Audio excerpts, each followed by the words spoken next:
All right, folks, Tuesday morning, here we go. Markets have turned positive. We're now in the green across the board. Dow Jones, NASDAQ, S&P, all trading higher to the tune of about 0.5%. Markets in the early morning hours were weaker. What's the catalyst behind this turn positive? Well, we've got oil prices down nearly 7% right now. WTI is trading just above $96 a barrel. It wasn't but about a week ago we were at $130. So again, another wild morning in the oil market.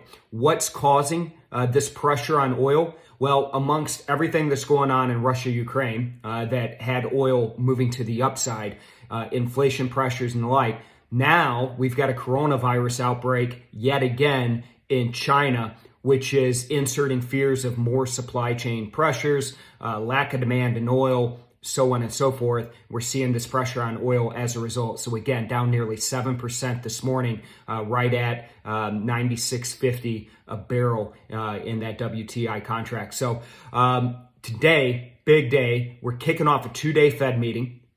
The announcement comes out tomorrow, just after the lunchtime hour Eastern time. So right around 2 o'clock Eastern time, 1 o'clock here Central time. So again, big 2-day meeting. Expectation is Federal Reserve's going to raise interest rates 0.25%. Anything outside of that move, either by not raising rates or raising rates 0.5%, bound to insert an immense amount of volatility in these markets. So something to be prepared for. And Russia, Ukraine, obviously still a thing right now.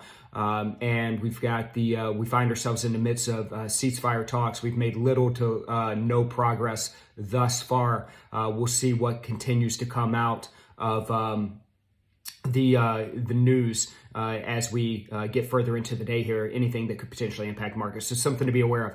All right, folks, another big day. Let's get after it. Everybody trade some price action. I'll see you folks again tomorrow.